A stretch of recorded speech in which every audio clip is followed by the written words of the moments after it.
Yes, twamaze kugera rero ingoma mu mudugudu wa Cyurusambu aho Zanka bazitemeye nk'uko byavuzwe. Reka gato maze umve ino video ndaje ngaruke mu kanya nkubwira ibyabaye. Murabona ko turi hahandi nyine twose turi kubereka. Izi ni ihene ana kari nyina n'abana bayo basigaye. Rero tugiye kubereka aho inka yabaga. Kwereka inka yabaga rero mwana turi kwinjira mu kiraro cyayo. Icyabona ko kirimo n'inkoko. Rero inka bivuga ko yabagamo hano.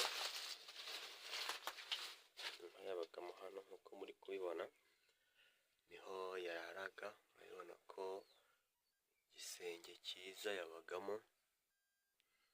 Hano rero inka bivuga ko yabaga. Urabona ko rero ibintu ntabwo byari byoroshye.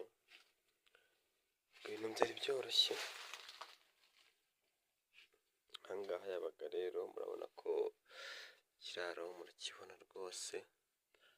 Cyari ikiraro cyari kijyambere nako cyari cyubakishijwe amategura hejuru, kinasakaye nyine birumvikana ku mategura, ndetse ibintu byose birimo rwose ubona ko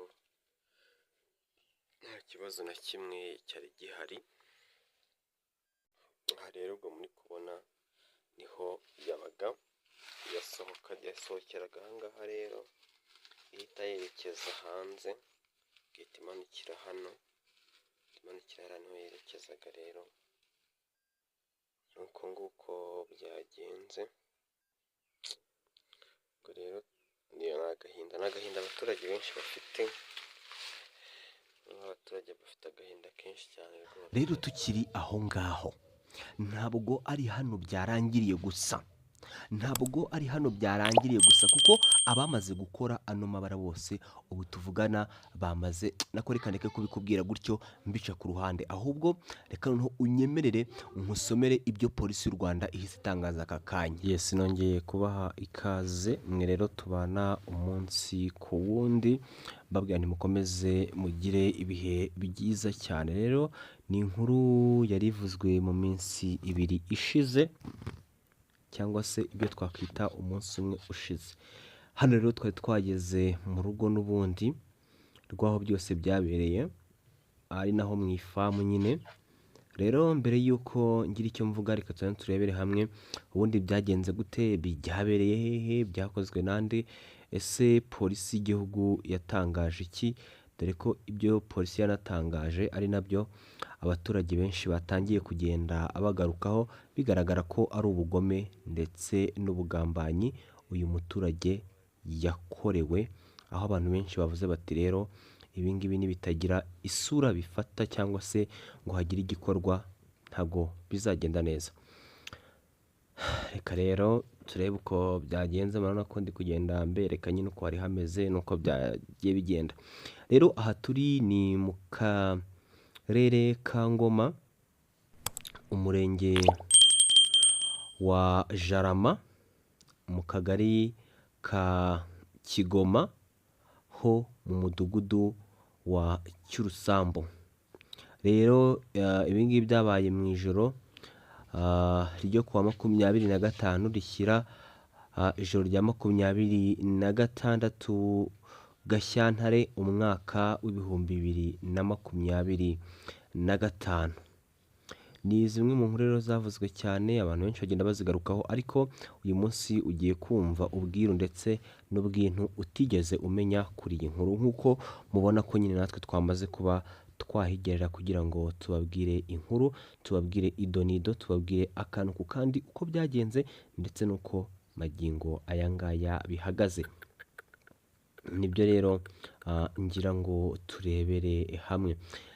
Rero ibingibi byabaye ubwo umwe mu baturage bakoresha urubuga rwa X rwahoze rwitwa Twitter, ubwo yari amaze gutaginga cyangwa se kumenyesha polisi y'igihugu cy'u Rwanda niba baramenye iby'iyi nkuru, ndetse polisi y'u Rwanda ihamya ivuga ko yabonye n'ubundi iyi nkuru.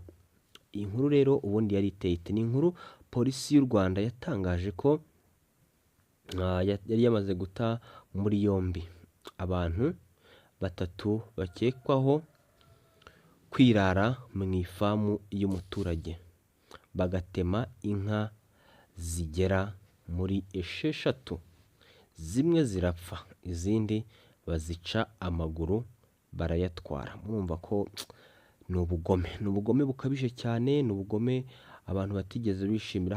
Hari nk'amafoto ndi kugenda ndeba hano bagiye banyereka, hari inka nagiye mbona zacitse amaguru. Murabizi ko kuri YouTube ntabwo YouTube yemera ko nyine hari ibintu ushyiraho, hari ibintu uba ugomba gushyira kuri YouTube ndetse n'ibyo utashyiraho bitewe n'umutima w'abantu, ko abantu ntabwo twakira ibintu kimwe.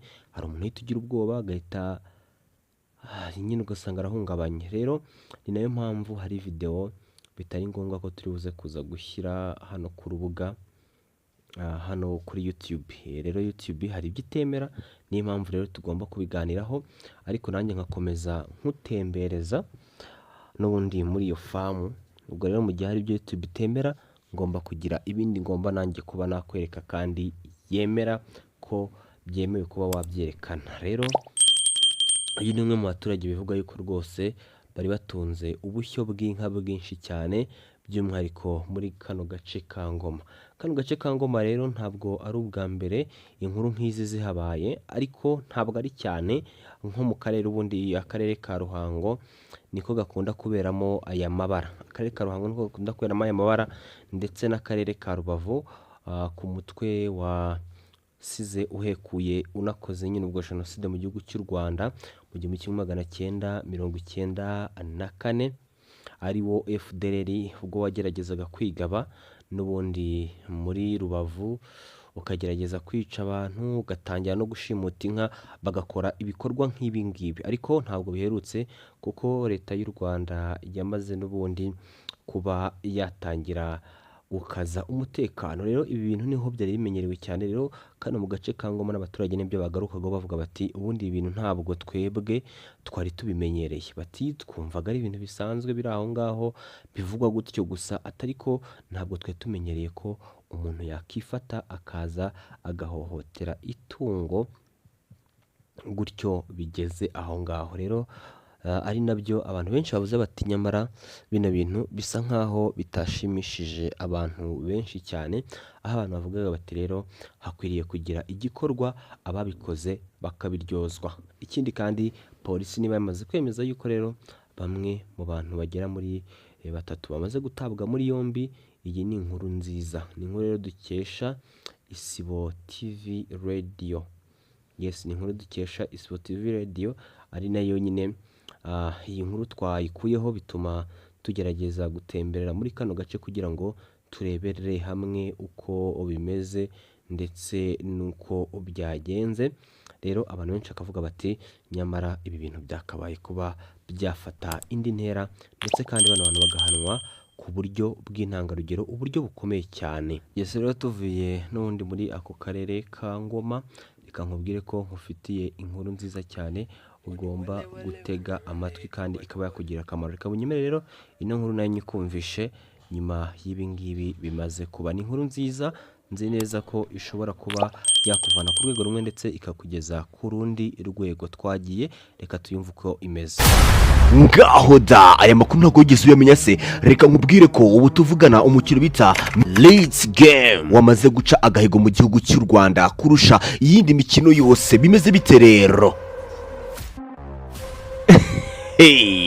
Amakuru ngufitiye rero nuko uyu mukino iyo muri kuwukina muba mumeze nk'abibereye ku kivu no ku mazi, kuko ibindi byose mubyibagirwa ubundi mugafukasinga ku mukino. Uyu mukino rero ukinwa n'abantu babiri. Ikindi kandi kankubwire ko uyu mukino ubu tuvugana watangiye gutegurwa ku buryo ki hagiye kuba amarushanwa vuba ahangaha. Rero reka nkubwira kandi kantu k'ingenzi utaruzi, kwiga uyu mukino ndetse no kwifuza kuzawuzamo byose ni ubuntu. Ubu tuvugana ushobora guhamagara CEO w'uyu mukino kuri nimero ikurikira 078823 ikindi kandi imikino yose uko igenda by'umwihariko ushobora kuyisanga kuri YouTube channel yabo yitwa Fives Entertainment. Nyamuneka rero wigeze ugira inzozi zo kunyura ku YouTube channel uri gukina imikino nk'iyi ngiyi iryoshye y'akarabutaka, nyamuneka rero uyu mukino ntuze kuza kugucika. Rero nawe ushobora kwitabira no mukino ku buntu unyuze kuri ya nimero twamaze kuvuga haruguru. Reka nyigusubiriremo 0788260024 ubundi nawe ukerekeza mu cyo bita Liti Game. Nyamuneka rero uyu mukino ntuzigere ugucika kuko haba hari ibyamamare byagiye biwukina ari byinshi cyane. Urifuza guhurira kuri bato imwe n'ibyamamare bikomeye mu gihugu cy'u Rwanda, nyamuneka ntuze kwibagirwa guhamagara iyo nimero rero. Ubundi ibindi byose mwifuza mukande hasi muri comment ya mbere yanditseho Five Entertainment iribuze kuza kukwereka neza YouTube channel yabo, n'ubundi yitwa Fives Entertainment. Reka dukomeze turyoherwe rero na Let's Game mu gihugu cyacu cy'u Rwanda. Akababwire ngo niwo mukino wa mbere mu mikino izwi nka board game. Niba kandi nije muri aka kazu iriya nk'itari muri home iragenda bisanzwe, ariko ngira ngo ubu tumaze kubona home nayo kuko ikora. Igisigaye cya nyuma kuvugaho nuko inigeze hano kiba ari igitego. Nuko kuvuga ngo umukino wose wa Liti ubu mbamaze kuwunyuriramo